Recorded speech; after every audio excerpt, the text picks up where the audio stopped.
Olá pessoal, aqui quem fala é a professora Michele Barros, tudo bem? Vamos falar um pouquinho sobre ácidos e bases. O que nós podemos falar desse assunto tão importante? Segundo o químico sueco Svante Arrhenius, que recebeu o prêmio Nobel em 1903, ele diz que ácidos são substâncias que, ao serem colocadas em água, produzem como único cátion o H+. É o primeiro exemplo que nós estamos vendo aí. Segura um pouquinho essa informação, que depois a gente vai falar também das bases. O que você percebe? Que o H+, ele vai caracterizar o ácido, certo? Quanto à presença de oxigênios, os ácidos podem ser hidrácidos, se eles não possuírem nenhum oxigênio, ou podem ser oxiácidos, se eles possuírem oxigênio.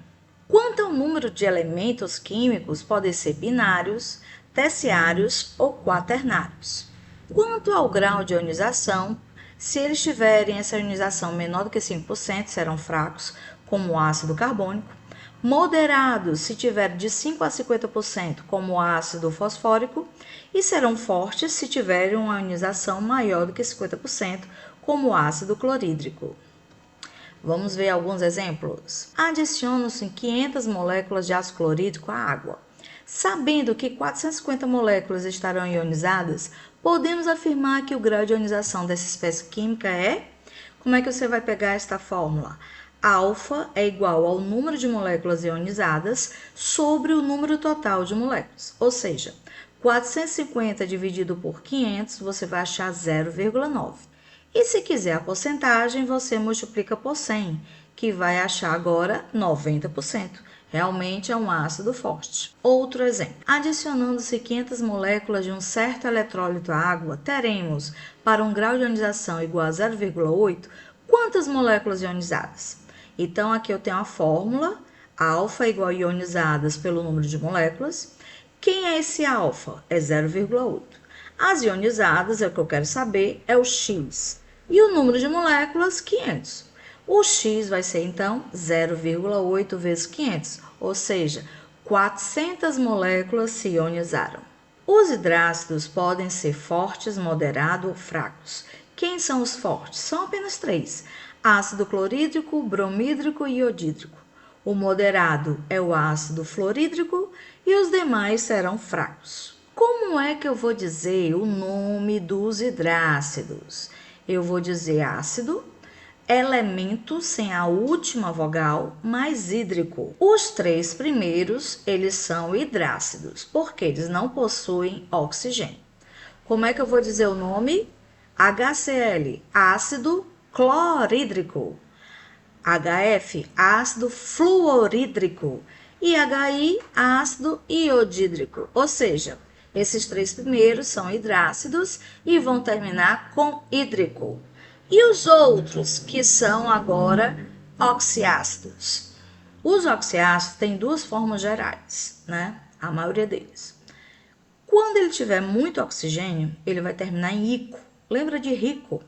E quando ele tiver menos oxigênios, ele vai terminar em oso. Esse aqui, o H2SO4, ele tem mais do que o H2SO3. Do latim, enxofre é sulfo. Então, esse aqui é o A sulfúrico, porque ele é o rico. E esse aqui é o A sulfuroso, porque ele tem menos oxigênios. Nesse segundo par aqui, nós temos o nitrogênio. Esse tem menos oxigênio do que esse aqui de baixo. Então, esse aqui vai ser o ácido nitroso e esse o ácido nítrico. Também o Svante Arrhenius falou sobre as bases. O que ele disse que era uma base? Você está visualizando que essa substância foi colocada em meio aquoso. Então, são compostos que, ao serem dissolvidos em água, originam como único ânion o OH-. Os nomes das bases são muito simples. Você vai dizer o nome da base através do nome do elemento, tá? Então, uma curiosidade, por que esses 3 primeiros só tem um OH, esses 2 seguintes têm 2 e os últimos têm 3 OHs? Isso aí depende da família. Nós já vimos que a família 1, ele vai perder um elétron, né? Vai doar um elétron. Então, para a molécula existir, eu vou precisar de um OH que é negativo. No caso do cálcio e do magnésio, que são da família 2, eles vão ficar 2 vezes positivos, então eles vão precisar de 2 hidroxilas. E o alumínio e o galho, que são da família 13, eles vão precisar aí perder 3 elétrons, então eles vão precisar, para existir essa molécula, 3 hidroxilas, ok? Então os nomes, vamos lá: hidróxido de lítio, hidróxido de sódio, hidróxido de potássio, hidróxido de cálcio, hidróxido de magnésio, hidróxido de alumínio e hidróxido de galho. Bom, gente, esse aqui é um resuminho que a gente está fazendo, né?